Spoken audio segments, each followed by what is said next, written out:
여러분 안녕하십니까? 뉴스라이브 문을 엽니다. 지난 8일간 서울에서 발생한 코로나 확진자만 1,000명이 넘어섰습니다.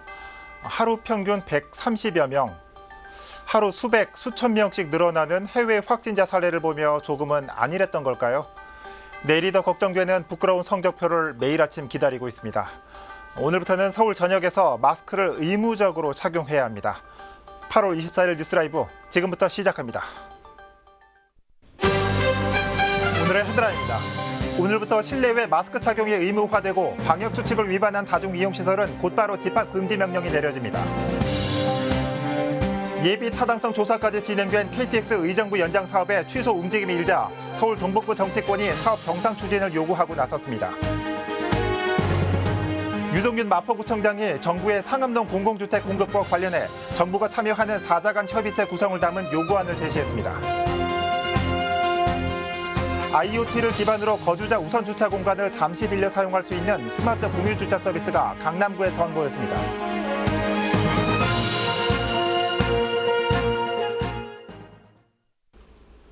코로나19 확산세가 사그라들지 않고 있습니다. 하루 평균 200명이었던 확진자는 지난주를 거치며 400명대까지 치솟았습니다. 가파른 상승세의 3단계 수준의 사회적 거리 두기도 고개를 드는 모습입니다. 취재기자 연결해 국내 코로나19 상황 살펴보겠습니다. 박영찬 기자. 네, 보도국입니다. 네, 자 주말 사이 300명대까지 치솟았는데 먼저 국내 코로나19 상황 정리해 주시죠. 네, 24일 기준 국내 코로나19 신규 확진자는 266명으로 누적 확진자는 총 17,665명으로 집계됩니다. 네. 지난주 후반부터 300명대까지 치솟았던 것과 비교하면 다소 누그러든 수치지만 안심할 수 없다는 의견이 지배적입니다. 서울에 집중됐던 확진자가 경기와 인천 등 수도권을 넘어 대전과 광주, 대구 등 전국으로 확산하고 있는 데다 최근 2주 동안 일일 확진자 수가 100명에서 200명대를 웃돌면서 열흘 사이 신규 확진자가 2,895명대까지 불어났기 때문입니다. 이처럼 확진자가 치솟으면서 증상이 위중한 중증 환자의 숫자도 늘어나는 추세를 보이고 있습니다. 방역 당국에 따르면 지난 18일까지 9명이었던 중증 환자가 엿새 사이 30명대까지 불어나 연일 증가세를 기록하고 있는 것으로 나타났습니다. 이렇게 국내 코로나19 상황이 악화되면서 사회적 거리 두기를 3단계 수준으로 끌어올릴지 정부 당국의 고심도 깊어지고 있습니다. 지난 20일까지만 해도 방역 당국에선 3단계 격상에 대해 검토하지 않고 있다는 입장이었지만 어제는 전국적으로 적용할지 계속 논의하고 있다며 방역 태세에 대한 기류에 변화 조짐이 있음을 시사했습니다. 그러나 실제로 3단계 수준의 사회적 거리 두기가 시행되면 10명 이상의 모임과 행사가 전면 금지되고 영화관과 결혼식장, 카페 등의 다중이용시설이 전면 폐쇄돼 경제사회적 타격이 상당하다는 점이 변수로 작용할 전망입니다. 지금까지 보도국에서 전해드렸습니다. 한편 성북구는 사랑제일교회 관련자와 집회 참석자에게 코로나19 진단검사를 받으라는 행정명령을 내렸습니다. 대상은 지난 7일 이후 사랑제일교회에서 열린 모임에 참석했거나 8일과 15일 광화문 일대 집회에 참여한 모든 성북구민입니다. 구는 이들이 오는 31일까지 코로나19 검사를 받지 않을 경우 감염병 예방법에 따라 처벌하겠다고 밝혔습니다. 또한 검사 결과를 통보받을 때까진 자가격리 상태를 유지하라고 덧붙였습니다. 서울시가 코로나19 확산을 막기 위해 마스크 착용을 의무화했습니다. 이에 따라 음식물을 먹어야 하는 불가피한 상황을 제외하고는 실내는 물론 실외에서도 마스크를 반드시 착용해야 합니다. 또 워터파크와 공연장 등 집합 제한 명령이 내려진 다중이용시설에서 방역수칙을 지키지 않을 경우 한 차례만 적발돼도 2주간 집합 금지 명령을 내릴 방침입니다. 서울시는 자치구와 함께 현장 단속에 나설 예정이며 위반 행위가 심각할 경우 고발 조치와 함께 벌금을 부과할 계획입니다. 2018년 예비 타당성 조사까지 마친 KTX 의정부 연장 사업. 그런데 지난해부터 사업 취소 소식이 들려오고 있습니다. 수도권 동북부 정치권은 정부를 향해 한 목소리로 정상 추진을 요구하고 있습니다. 자세한 소식을 박선화 기자가 보도합니다.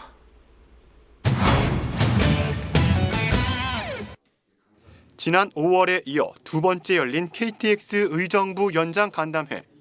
모두 발언부터 KTX 연장 사업 준비위원회 측과 국토교통부와의 간극은 컸습니다. 현재까지 국토부 답변만으로는 과연 사업계획 변경을 통해서 얻는 득이 실보다 큰가? GTX-C에 기본계획을 수립하는 도중에 이러한 여건들의 변화가 있었기 때문에 의정부 연장이나 동북부 연장에 대해서는 좀 더 저희들이 고려를 하게 되었다는 점을 좀 말씀드리겠습니다. 국토부 답변에 준비위원회 측은 격앙됐습니다. KTX 의정부 연장은 2018년 행정 절차에 따라 예비타당성 조사까지 마친 상태. 이제 와서 사업을 뒤집는 건 있을 수 없다는 것입니다. 공식적으로 행정 절차에 따라서 타당성 용역, 예비 타당성 용역 다 했잖아. 기본계획 실시하다 보니까 경제성이 그렇게 높지 않았다. 이렇게 얘기를 했어요. 그럼 뭘 믿어야 됩니까? 국토부는 KTX 의정부 연장 포기 이후로 수요가 낮아 사업성이 떨어지고 수도권 광역급행철도 GTX BC 노선이 개통되면 KTX를 연장하지 않고도 교통 접근성은 향상될 것이라고 밝혔습니다. 그 GTX-C와 B가 모두가 개통이 되는 순간 실제로 그 동북부 수도권 동북부 주민들이 요구하시는 고속철도에 대한 접근성이 굉장히 크게 개선될 걸로 기대가 굉장히 많이 되었습니다. 준비위원회 측은 사업성이 낮다는 정확한 근거를 제시해달라며 자료 제출을 요구했습니다. B노선이 정해지면서 임의대로 국토부가 결정한 거 아니냐. 예타 결정이 있었음에도 불구하고 예타 결정과 관계없이 임의로 결정했다고 하는 비판이 있을 수 있습니다. 또 하나는 민자 수익성을 높여주기 위해서 주민의 편의성을 침해했을 가능성이 있어요. 준비위원회 측은 창동 차량기지 개발을 앞두고 있는 만큼 수요가 낮다는 국토부 예측은 빗나갈 것이라고 밝혔습니다. 수요가 줄어든다고 하는데 앞으로 우리 지역은 창동 차량기지와 운전면허 시험장에 8만 명이 일하는 일자리가 새로운 산업지역이 만들어지고 있거든요. 그것까지 포함시켜서 보면 수요가 줄어든다는 것은 잘못된 예측이다. 양측의 입장차만 확인한 채 평행선을 달린 간담회. 준비위원회 측은 전문가 자문과 장관 면담을 추진하는 동시에 정부를 향해 사업 정상 추진을 요구할 방침입니다. 들라이브 서울 경기 케이블 TV 박선화입니다. 상암동 공공주택 공급과 관련해 유동균 마포구청장이 성명서를 발표했습니다. 정부에 마포구 요구안을 제시한 건데 정부가 참여하는 4자 간 협의체 구성도 제안했습니다. 보도에 천서연 기자입니다. 상암동 공공주택 공급과 관련해 유동균 마포구청장이 정부의 성결 과제를 요구했습니다.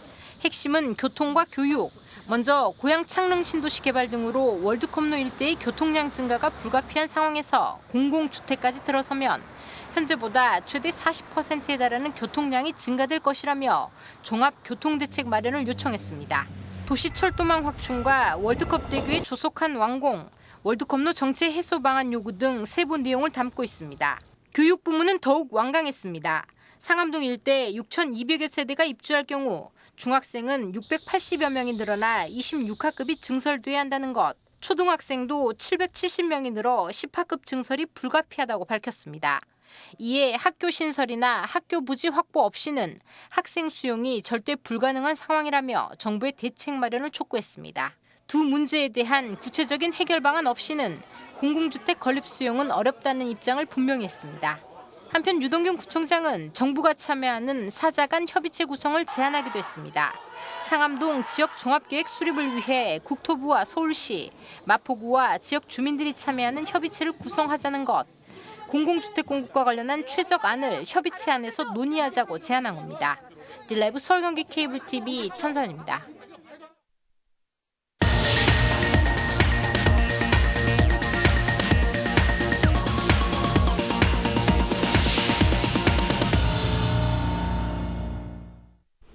잠시 주차할 곳을 찾지 못해 불법 주정차를 하거나 비싼 사설 주차장을 이용해 보신 경험 한 번쯤은 있으실 겁니다. 강남구는 IoT를 기반으로 거주자 우선 주차 공간을 잠시 빌려 사용할 수 있는 공유 주차 서비스를 선보입니다. 지혁배 기자입니다. 강남구청에서 만든 더 강남 앱. 공유 주차장 서비스를 실행하면 사용 가능한 주차장이 초록색으로 표시됩니다. 날짜와 시간을 정해 인증을 거쳐 예약하면 됩니다. 비어있는 거주자 우선 주차장 지정 구획을 공유하는 것으로 지정 구획 배정자가 주차장을 비우는 시간대를 앱에 등록하면 다른 이용자가 시간별로 이용할 수 있습니다. 청담동 주차장 500면을 시작으로 다음 달까지 신사와 삼성동까지 1,300면에 IoT 센서가 부착됩니다. 강남구는 IoT를 활용한 주차 공유 사업 확대로 주차 문제를 다소나마 해소할 수 있을 것으로 기대하고 있습니다. 비어있는 주차장은 많은데 주차할 곳이 없어서 주택가 이면도로에 불법 및 부정주차가 성행함에 따라서 이러한 주차난을 해소하고 불법 행위를 근절하여 주차장 활용을 극대화하고자 주차비는 30분당 900원입니다. 주차장 공유를 활성화하기 위해 참여한 주민에겐 이용료의 50%에 해당하는 포인트와 거주자 우선 주차장 배정 가점이 부여됩니다. 희망자는 강남구 도시관리공단이나 파킹 프렌즈로 신청하면 됩니다. 요금을 받은 거에 대해서 50%를 포인트로 마일리지로 다시 전환을 해서 드립니다. 그러면 그 마일리지를 가지고 다른 주차장을 이용할 때 사용하실 수 있고 5,000포인트가 이상이 모이게 되면은 모바일 문화상품권으로 교환을 해서 강남구가 온택트 시대를 맞아 선보인 스마트 공유주차 서비스. 내년 7월까지 모두 4,800면의 공유주차장이 마련됩니다. 딜라이브 서울 경기 케이블 TV 지역부입니다. 성동구가 새로운 형태의 버스 정류장을 조성했습니다. 이름하여 성동형 스마트 쉼터입니다. 폭염과 한파에 대비해 냉난방기를 설치했고 무선 충전기 등 각종 편의 장비를 구축했습니다. 화면을 통해 실시간으로 버스가 오는 모습을 확인할 수 있는 시스템도 갖추었습니다. 조성엽 기자입니다. 성동구청 앞 버스 정류장, 통유리 구조물이 눈에 띕니다. 안으로 들어서니 30도를 웃도는 폭염을 비웃듯 쾌적한 에어컨 바람이 맞이합니다. 무선 충전기에 휴대폰을 올려두고 자리에 앉습니다. 벽면에선 공기 살균을 알리는 램프가 깜빡이고 앞쪽 화면에선 버스가 오는 모습을 실시간으로 확인합니다. 잘해놨어요. 너무 잘해놨어요. 누구한테 감사해야 돼? 버스도 자주 지하철도 타고 근데 이거 함으로써 좀 버스를 자주 좀 타네요. 이름하여 성동형 스마트 쉼터. 편의 장비 외에도 야간의 불상사에 대비해 이상 행동이나 비명을 감지하는 시스템을 구비했고 코로나19 시대에 걸맞게 열화상 카메라도 설치했습니다. 이렇게 마스크를 쓰고 37.5도씨 이하여야 출입이 가능합니다. 이곳의 모든 시스템은 IoT를 활용해 성동구 도시통합관제센터에서 원격으로 제어하고 관리합니다. IoT 버스 정거장으로 저희가 시작을 하게 되었는데 그 과정 속에서 버스만 기다리는 게 아니고 언제든지 그 편리함과 그리고 안전을까지 생각할 수 있는 쉼터의 기능까지 저희가 갖추게 되었습니다. 스마트 쉼터는 전국에서 처음 기획한 모델로 성동군의 버스 정류장 10곳에 조성했습니다. 한 곳당 설치 비용은 약 1억 원으로 구는 이용객이 많은 버스 정류장 위주로 설치를 더 확대할 계획입니다. 딜라이브 서울경기 케이블 TV 조성엽입니다. 오는 28일 서울시회 제294회 임시회를 앞두고 친일 반민족 행위 청산을 위한 특별위원회 구성안과 일제 잔재 청산을 위한 조례안 등이 상정됐습니다. 안을 발의한 의원의 말을 들어보니 실제 활동 외에도 친일 청산 의지를 대내외적으로 확산시키기 위한 목적이 있다고 합니다. 보도에 엄정규 기자입니다. 서울시의회 홍성용 의원이 친일 청산 관련 조례안 4건을 발의했습니다. 친일 반민족 행위 청산 지원에 관한 조례안과 일본 제국주의 상징물의 사용 제한에 관한 조례안입니다. 여기에 친일 반민족 행위 청산 특별위원회 구성 결의안까지 더했습니다. 홍 의원은 친일 청산 그리고 그 길이라는 단어로 의안 발의 배경을 설명했습니다. 위안부라든지 또 강제징용자에 대해서 배상은 엄두도 못 내고 있는 상황이라서 일단은 과거사에 대한 일본의 침탈에 대해서 우리가 맞서려면은 결국 그 길로 가야 되는데 그 길로 가기 위한 방법 중에 하나가 이런 또 조례가 도움이 되겠다 해서 이렇게 시작하는 겁니다. 네. 조례안에는 서울시와 교육청이 친일 반민족 행위 청산을 위한 시책과 사업을 추진할 수 있는 근거가 담겼습니다. 이와 함께 기관이 주관하는 공청회나 토론회에 일제강점기의 역사적 진실을 왜곡하거나 제국주의를 미화하는 행위자의 참여를 제한토록 했습니다. 또 우길기로 대표되는 일본 제국주의의 상징물의 사용 실태 파악과 사용 제한에 관한 사항을 규정했습니다. 1948년도에 청산하지 못했던 그 반민 행위자에 대한 이런 부분에 대해서 한 번 정도는 처벌이 목적이 아니라 정리는 하고 가야 되겠다. 그래서 이제 그걸 국회에서 법을 만들어 주기를 원하는 아마 마정물 역할을 할 거라고. 한편 서울시의회는 지난해 독도수호 특별위원회도 구성한 바 있으며 현재까지도 활발한 활동을 이어오고 있습니다. 드라이브 서울 경기 케이블 TV 엄종규입니다. 코로나19 재확산과 맞물려 폭염까지 기승을 부리고 있습니다. 그 어느 때보다 건강관리에 유의해야 할 시기입니다. 질병관리본부가 발표한 건강관리 수칙을 김동훈 기자가 정리했습니다. 긴 장마가 끝나고 찾아온 폭염. 전국의 낮 기온이 35도를 웃도는 가운데 최근엔 열사병으로 인한 사망자가 발생했습니다. 특히 교회발 코로나19까지 재확산되고 있어 그 어느 때보다 건강관리가 중요한 상황. 질병관리본부가 발표한 온열 질환 예방 수칙은 크게 두 가지입니다. 갈증을 느끼지 않더라도 규칙적으로 물을 마시고 냉방기구와 샤워 등으로 시원하게 지낼 것. 가장 더운 시간대인 낮 12시부터 5시까지 가급적 외출을 피하고 외출 시엔 양산과 모자로 햇볕을 차단해야 합니다. 또 온열 질환을 예방하기 위해 선풍기와 에어컨 등 냉방 장치를 사용하는 것이 좋으나 코로나19로 인한 주의점이 있습니다. 에어컨 바람을 타고 침방울이 확산되는 에어로졸, 즉 공기 감염 가능성이 커진 만큼 최소 2시간마다 환기를 해야 하고 에어컨 바람이 사람의 몸에 직접 닿지 않도록 해야 합니다. 한편 질병관리본부는 마스크 착용에 대한 가이드라인도 내놨습니다. 코로나19 예방을 위해 마스크 착용이 중요하지만 폭염 상황에서 마스크를 착용하면 심박수와 호흡에 무리를 줄 수 있기 때문 무더운 실외에서 사람들과 2m 이상 거리 두기가 가능하다면 마스크는 착용하지 않는 것이 좋다고 설명합니다. 한편 온열 질환자의 10명 중 8명이 공사장과 논밭 등 실외에서 발생하고 있는 만큼 최대한 오후 시간대 작업을 피하고 가급적 2인 1조로 일하며 서로의 건강 상태를 살피는 것이 좋습니다. 코로나19 확산과 폭염이 맞물려 그 어느 때보다 건강에 대한 불안감이 커진 요즘 가급적 외출을 피하고 기본 생활 수칙을 지키는 것만이 최선의 예방책입니다. 딜라이브 서울 경기 케이블 TV 김동훈입니다. 용산공원 조성을 위한 온라인 세미나가 열렸습니다. 세미나에서는 참여폭 확대와 주변 지역 동반 성장 등 앞으로 조성될 공원에 나아갈 방향이 제시됐습니다. 이재용 기자입니다.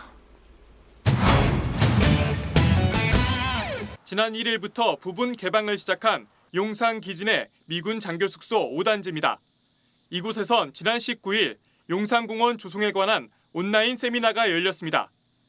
이번 세미나 주제가 소통과 참여로 만드는 용산공원인 만큼 패널 발제에선 모든 콘텐츠의 구경문 작업을 통해 논의와 참여의 폭을 넓히자는 안과 영문 작업을 계속 우리가 조금씩이라도 지금부터 시작을 하면 이 참여, 논의와 참여의 폭이 그냥 한국에서만 멈추는 것이 아니라 세계로 넓어지면서 미래에도 용산공원이 좀 더 공유되고 미래공원 이용의 주역이 될 청년들의 참여 여건 등이 구체화되길 바라는 의견이 나왔습니다. 용산 기지 내외부에 입주하여서 공간 실험을 기획하고 청년들이 직접 시민 대상으로 퍼포먼스나 프로그램들을 운영할 수 있는 예컨대 리빙랩 5단지라는 것들이 구축된다면 아주 멋진 결과가 있을 수 있을 것 같습니다. 또 주변 지역과 함께 성장하고 진화하는 용산공원의 방향이 제시되는가 하면 주변 지역의 성장이 거꾸로 용산공원의 성장의 기회로도 작동돼야 될 뿐더러 용산공원이 성장하면서 거꾸로 해당된 주변 지역과 도시 지역이 또 거꾸로 성장할 수 있는 도시 미래 전략 게임 방식을 적용해 공원의 입지 환경을 비롯해 과거와 현재, 미래의 시간성 등 도시의 다양성을 품을 용산공원의 구상안도 나왔습니다. 용산공원과 함께 성숙할 수 있는 인접지역의 미래상은 뭔지, 위수감옥토 같이 세부적인 구역의 운영 방안이 뭔지, 마치 게임을 하듯이 어떤 워크숍 자리에 참여를 해서 아이디어를 내고 용산기지 내 기존 건축물 중 일부를 보존하고 활용하는 안에 대해서도 설명이 이어졌습니다. 용산공원은 생태공원이기도 하고 도시공원이기도 하지만 역사문화공원이기도 해야 되는 건축물들뿐 아니라 이 안에는 많은 유적과 유구가 있을 것으로 추정이 되고 있습니다. 많은 군사적인 시설물과 기념물들 역시 공원 계획안에 활용을 해서 같이 재사용이 되고 있는 그런 계획안을 만들었습니다. 국토교통부는 앞으로 용산기지의 지속적인 부분 개방을 통해 미래를 그려볼 수 있는 공원 조성 과정을 만들어 나가겠다고 밝혔습니다. 이번 부분 개방에서 끝나지 않고 미리 공원을 열고 들여다볼 수 있는 이르면 금년 말에서 내년 초에라도 부분적으로 활용 가능한 부지가 마련될 수 있을 것으로 기대를 하고 있습니다.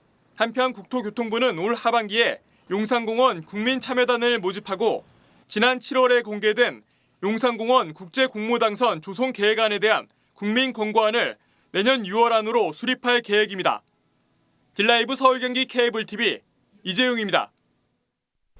서울시 교육청과 경기도 교육청이 법령 개정을 통한 국제중학교의 일반중 일괄 전환을 교육부에 요청하기로 했습니다. 해당 학교는 서울의 대원국제중과 영훈국제중 그리고 경기의 청심국제중 등 3곳입니다.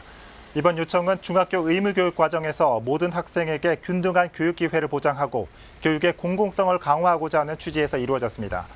국제중의 경우 그동안 글로벌 인재 양성이라는 의무교육 단계에 맞지 않는 학교 체계를 유지하면서 과도한 교육비와 과열된 입학 경쟁 등의 부작용을 낳고 있다는 비판이 있어 왔습니다.